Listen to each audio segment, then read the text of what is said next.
Hello everyone, welcome to my channel Tanvi agrochemicals. और आज हम स्टार्ट करने जा रहे हैं unit chemistry of natural products. अब इस यूनिट में क्या है? इस यूनिट में हमें पूछा गया है नेचुरल प्रोडक्ट्स की extraction, classification, structure, chemistry, properties के बारे में, राइट। इसके अलावा हमें क्लासिफिकेशन, स्ट्रक्चर, केमिस्ट्री, प्रॉपर्टीज़ और फंक्शंस पढ़ने हैं कार्बोहाइड्रेट्स के, प्रोटीन्स के, अमीनो एसिड्स के, एंजाइम्स के, न्यूक्लिक एसिड्स के, वाइटामिन्स के, लिपिड्स, पॉलीमर्स, जो कि सारे बायोकेमिस्ट्री के बहुत इंपॉर्टेंट यूनिट हैं।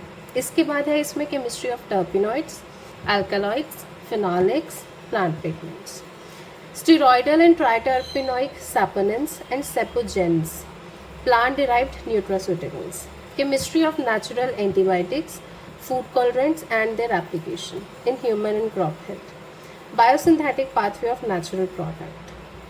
अब इस बार जो है इसमें कुछ एडिशन हुआ है। एडिशन में है मेटाबॉलोमिक्स।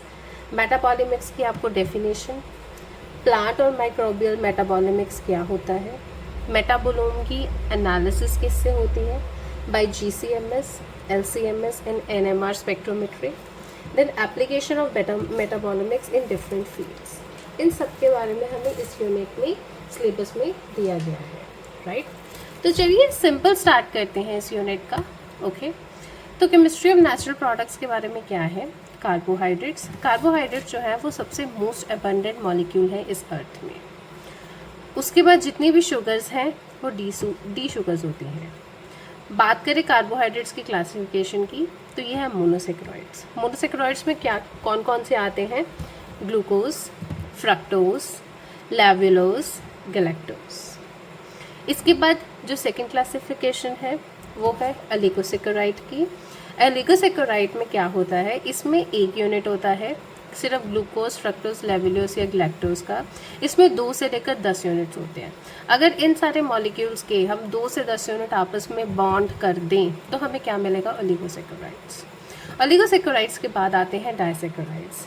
डाइसेकेराइड्स में कौन कौन आता है? Maltose, sucrose, lactose. माल्टोज किससे बना होता है? ग्लूकोज प्लस ग्लूकोज से।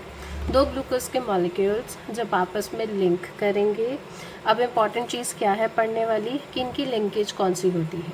इनकी लिंकेज होती है अल्फ़ा अल्फ़ा 1 4। ठीक है, ये अल्फ़ा एंड पे एक ग्लूकोज के दूसरे ग्लूकोज के अल्फ़ा 4th एंड के बीच में आपस में 1 और 4th एंड के बीच में बॉन्डिंग होगी। तो ये आपसे क्वेश्चन पूछा जा सकता है कि आप बताइए कि स्ट्रक्चरल जो यूनिट है वो माल्टोज का क्या है, या फिर माल्टोज ग्लूकोज के कितने यूनिट्स को मिलकर बनाया गया है, या फिर बॉन्डिंग क्या होती है 2 ग्लूकोज मॉलिक्यूल मोनोमर्स के बीच में इन अ माल्टोज।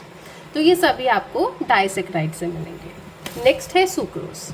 सुक्रोज बनता है ग्लूकोज प्लस फ्रक्टोज को मिला के। इनके बीच में जो बॉन्डिंग होती है वो होती है alpha beta 1 2। Next come lactose. Lactose पाया जाता है मिल्क में। ये मिलता है ग्लूकोज प्लस गैलेक्टोज से, और ग्लूकोज और गैलेक्टोज के बीच में जो बॉन्डिंग होती है वो होती है अल्फ़ा बीटा 1 4। ठीक है, इसके बाद बात करते हैं ट्राइसेकेराइड्स की। ट्राइसेकेराइड्स जो होते हैं, अभी हमने पढ़े पहले मोनोसेकेराइड्स, फिर हमने पढ़े ओलिगोसेकेराइड्स, अब हम पढ़ रहे हैं, फिर हमने पढ़े डाइसेकेराइड्स। डाइसेकेराइड्स के बाद होते हैं ट्राइसेकेराइड्स। ट्राइसेकेराइड्स मतलब 3 मॉलिक्यूल, यानी ओलिगो में ही अंदर डाई आता है, ट्राई आता है, टेट्रा आता है, पेंटा आता है और पॉलीसेकेराइड आता है। अब बात करते हैं ट्राइसेकेराइड्स की। ट्राइसेकेराइड्स का एग्जाम्पल है रेफिनोज। रेफिनोज बना होता है glucose plus fructose plus galactose के यूनिट्स को मिला के। टेट्रासेकेराइड का एग्जाम्पल है स्टेकियोज। ये बना होता है glucose, fructose plus 2 galactose molecule से। तो यहाँ पे 3 थे तो ट्राई हो गया, यहाँ पे 4 मॉलिक्यूल आ रहे हैं तो टेट्रा हो गया। Then come पेंटासेकेराइड्स। पेंटासेकेराइड्स में होता है वर्बास्कोस। वर्बास्कोस बना होता है glucose, fructose plus 3 galactose molecule से। Then come polysaccharides. पॉलीसेकेराइड्स बना होता है 10 यूनिट्स ऑफ मोनोसेकेराइड्स को मिला के। यानी 5 के बाद सीधा हम कौन सा देख रहे हैं, 10 यूनिट का पॉलीसेकेराइड। इसका एग्जाम्पल क्या है, इसका एग्जाम्पल है स्टार्च।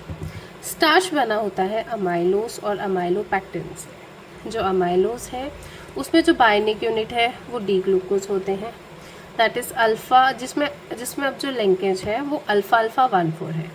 अब अल्फ़ा अल्फ़ा 1,4 लिंकेज हमने अभी और कहाँ पढ़ी है, माल्टोज में, जो कि डाइसैकेराइड्स है। अब नेक्स्ट है अमाइलोपैक्टिन। अमाइलोपैक्टिन के केस में ये ब्रांच चेन स्ट्रक्चर है। इसमें जो बेसिक लिंकेज है वो अल्फ़ा 1,4 है, लेकिन ब्रांचिंग पॉइंट की जो लिंकेज है वो अल्फ़ा 1,6 होगी। ठीक है, ब्रांचिंग में एक सीधी लिंकेज होगी, एक ब्रांचिंग लिंकेज होगी। जो सीधी स्ट्रेट लिंकेज होगी वो अल्फ़ा 1,4 होगी, और जो ब्रांच लिंकेज होगी वो अल्फ़ा 1,6 होगी। और उसके बाद पॉलीसेकेराइड्स में आता है सेलुलोज, जिसका बाइंडिंग यूनिट है डी ग्लूकोज, और साथ में इसमें लिंकेज कौन सी है, बीटा 1,4 लिंकेज। तो अगर हम मोटा मोटा इसमें से क्वेश्चंस देखें, कार्बोहाइड्रेट्स क्या होते हैं, most abundant carbon hydrogen oxygen से बनने वाले मॉलिक्यूल्स। क्लासिफिकेशंस कौन कौन सी हैं, मोनो एंड ओलिगोसेकेराइड्स। ओलिगोसेकेराइड्स में 2 से लेकर 10 तक सभी आते हैं। मोनोसेकेराइड्स में कौन कौन सी यूनिट्स आएंगे, glucose, galactose, fructose, laevulose. Okay, disaccharides, अब मोनोसेकेराइड्स के अंदर कौन से हैं, डाइसेकेराइड्स। डाइसेकेराइड्स के अंदर कौन कौन से आ रहे हैं, माल्टोज, सुक्रोज, लैक्टोज। माल्टोज में है ग्लूकोज, सुक्रोज में है ग्लूकोज, फ्रक्टोज, लैक्टोज में है ग्लूकोज, गैलेक्टोज। ट्राइसेकेराइड्स में है रेफिनोज आता है ग्लूकोज, फ्रक्टोज, गैलेक्टोज। टेट्रासेकेराइड में आता है स्टेक्योज में आता है ग्लूकोज, फ्रक्टोज और 2 गैलेक्टोज से। पेंटा में आता है वर्पेस्कोस, जो कि बनता है ग्लूकोज, फ्रक्टोज प्लस 3 गैलेक्टोज से। पॉलीसेकेराइड में आता है स्टार्च और सेलुलोज।